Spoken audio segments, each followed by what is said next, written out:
السلام عليكم ورحمة الله. السلام عليكم ورحمة الله.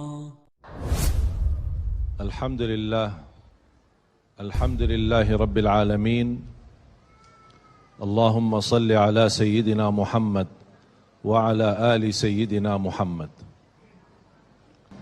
Kita dalam segala urusan dunia mengambil keputusan, kita harus bermusyawarah. Tapi kalau dalam hal ibadah tidak semestinya bermusyawarah. Artinya kalau kita mau laksanakan kewajiban kita, masa kita bermusyawarah dulu? Allah Subhanahu wa taala memanggilkan kita untuk menunaikan salat kita 5 waktu, tidak perlu dimusyawarahkan. Kalau kita sudah mendengar hayya 'alas salah, hayya 'alal falah, segera tunaikan kewajiban kita. Kalau kita perhatikan dalam Al-Quran, banyak ayat-ayat yang Allah Subhanahu wa taala ikatkan salat dengan zakat, atau bahasa lain salat dengan infak, sebagaimana firman Allah Subhanahu wa taala di suratul Baqarah, dan saya yakin semuanya hafal. A'udzu billahi minasyaitonir rajim. Bismillahirrahmanirrahim. Alif Lam Mim.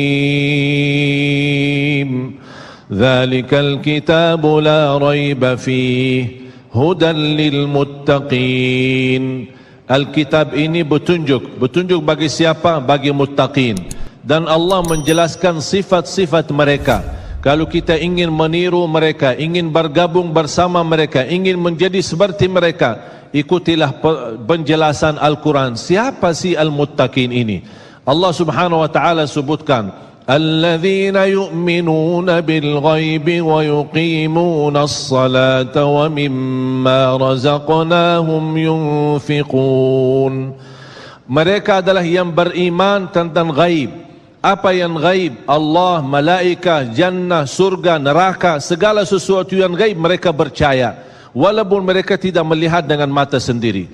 Dan sifat mereka alladzina yuqimuna as-salah. Beda artinya yuqimuna as-salah sama yusallun. Ada orang hanya kerjakan salat, tapi ada orang mendirikan salat. Ada 2 orang salat di saf pertama, sama-sama ruku', sama-sama sujud, sama-sama membaca Al-Quran, tetapi satu diterima oleh Allah, satu tidak diterima oleh Allah. Apa persoalannya? Karena satu menghadap Allah dengan hatinya, dan satu hanya menghadap Allah dengan fisik badannya. Makanya kita melihat orang yang salat dengan hatinya, nikmat salatnya, bisa tenang bacaannya, tenang rukuknya, tenang sujudnya. Beda sama orang yang buru-buru melaksanakan salat. Saya pernah masuk satu masjid, habis saya tahiyatul masjid duduk. Saya melihat seorang baru masuk dan juga tahiyatul masjid. Saya melihat gerakan salatnya, subhanallah, bukan subhanallah, na'udzubillah, luar biasa cepat. Saya hanya menangkapi bacaan gerakan salatnya. Saya baca Al-Fatihah, saya baru selesai waladdallin amin, dengan saya mencuba bagaimana bandingkan bacaan Al-Fatihah dengan salat beliau, dia sudah sampai ke tahiyat, padahal baru saya selesai surat Al-Fatihah. Salat apa ini yang kita kerjakan? Banyak orang-orang berlomba-lomba seolah-olah ada juara. Siapa yang paling cepat selesai salat dapat juara 1. Inilah yang terjadi dalam keadaan kita. Makanya kita merasa tidak nikmat salat kita. Yang kita hanya kejar seminar khusyuk dalam salat, latihan khusyuk dalam salat. Sebenarnya Bapak Ibu biar faham, tidak ada perintah dalam Al-Quran memerintahkan salat yang khusyuk. Tidak ada perintah dari Rasul salat yang khusyuk. Salat khusyuk itu apa? Salat yang khusyuk hasil dari salat yang tenang. Allah perintahkan ketenangan dalam salat. Ar-Rasul SAW memerintahkan ketenangan dalam salat. Kalau sifat khusyuk adalah sifat orang mukmin yang melaksanakan salat tumaknina. Qad aflahal mu'minun alladzina hum fi salatihim khashi'un. Ketika ada seorang datang ke masjid di zaman Rasulullah sallallahu alaihi wasallam, masuk masjid, tahiyatul masjid. Selesai salat, dia datang kepada Rasul mau salaman. Rasul tidak menjawab. Bahkan Rasul berkata, salli fa innaka lam tusalli. Salatlah karena kamu belum salat. Dia pergi ke depan, salat lagi, selesai balik lagi bertemu Rasul.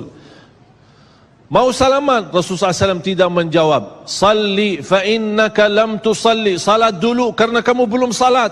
Sampai 3 kali dikasih tahu oleh Rasulullah SAW. Akhirnya orang berkata, mohon maaf ya Rasulullah, saya tidak tahu selain ini salatku. Gimana? Kata Rasulullah SAW, fa idza qumta faqum mutma'inna. Kalau berdiri, berdiri tenang, tumaknina. Tumaknina salah satu rukun di dalam salat. Tidak sah salat seorang tanpa Al-Fatihah, betul? Sama tidak sah salat seorang tanpa tumaknina. Baca tenang, rukuk yang tenang, sujud yang tenang, wallahi akan terasa nikmat. Dari hasil ketenangan dan upaya dan ikhtiar kita akan muncullah rasa khusyuk. Karena khusyuk bukan sesuatu yang datang dari luar, tapi khusyuk sudah ada di dalam hati. Tinggal bagaimana cara dikelola, bagaimana bisa dikembangkan cara salat yang tenang.